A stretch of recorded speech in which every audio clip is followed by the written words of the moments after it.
everyone, welcome back to Science Tech Geek 345. Today we are going to know about some facts of airplanes. I'm going to tell you everything once we head to the garden, my backyard. So I'm here in my backyard. Let's call an aviator to speak with them. Hello, Bob. Hello, Mr. Shukla. Can you tell us a little bit on the configuration on airplane? So, let me tell you the basic parts that an airplane has. Yeah, so let's begin with the wings. The wings are the key for the airplane to fly. They have the materials to make the plane fly smoothly in the air. They can make lift. Then the wings also have they also contain a bit of fuel on it. And then the cabin where we all sit. And then the cockpit, the cabin, the crew place is all inside the fuselage. And then under the cabin we have the place where all the luggages and mechanisms are there. It is very fascinating. And an airplane is an efficient way of traveling from one destination to another.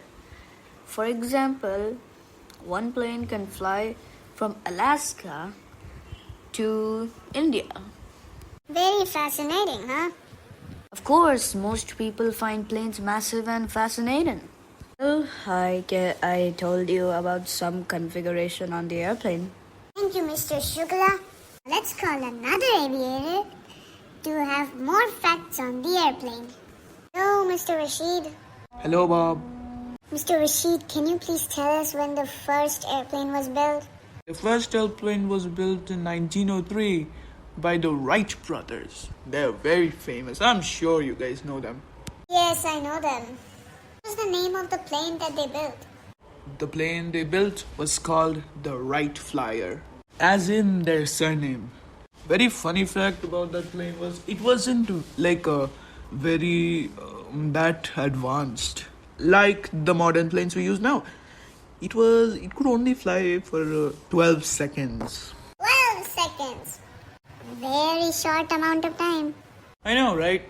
Right now, in this era of modern aviation, can you tell us how many companies and what are the companies that now produce these commercial and other kinds of planes?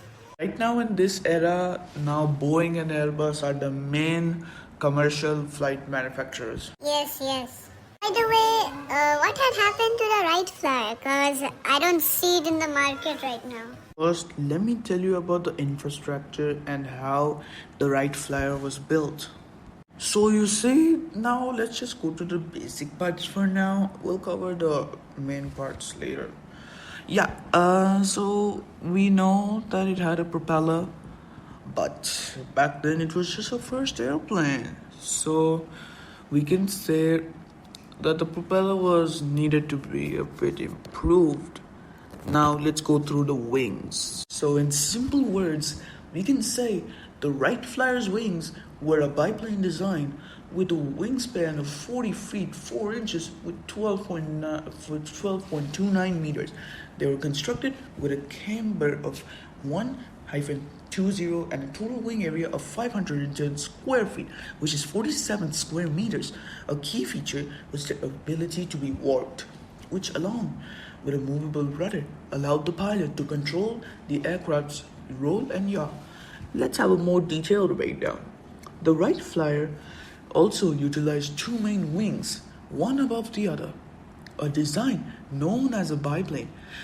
The wings also spanned 40 feet 4 inches, which is 12.29 meters, and then the wings had a slight upward curve, a camber of 1-20, which is crucial for generating lift actually. And then the total wing area was 520 square feet, which is 47 square meters. Again, the Wright brothers also pioneered a system where the wing tips could be twisted, creating a difference in lift between the two wings, enabling the pilot to roll the aircraft. And then a movable vertical rudder linked to the wing warping mechanism. allowed for the coordinated turns and stabilized the aircraft. That was the rudder's role. And then the canard configuration. The flyer also featured a horizontal elevator surface in front of the wings. It was a canard design. And then the materials. The wings were covered in cloth, likely muslin, when the frame was constructed from lightweight wood. And then the Wrights also used thin airfoils in the flyer based on their wind tunnel research, which they believed they reduced drag. And then the control system. The pilot, they made a rule that the pilot has to control the right flyer by lying on his stomach on lower wing and using a hip cradle to warp the wings and operate the elevator. So you see, this was like mostly almost all the features of the biplane, of this Wright flyer. So this Wright flyer was like a basic biplane before the modern biplanes came. Wow, this Wright flyer is very fascinating at first. It was the first ever airplane created. Well then, Mr. Rashid, I think your job is done here. Thank you for telling us on this Wright flyer. You're welcome. It is just my job to tell and provide everyone with knowledge. Well, Mr. Rashid told us on the Wright flyer, which was very fascinating, right? Well then everyone, it has just come to the end of the video. We will be back with more videos soon. If you liked this video, give a like and subscribe to my channel. We will be back with more videos soon. And thank you everyone for watching. Hope you got some knowledge. Happy to provide you with knowledge. And we're over and out.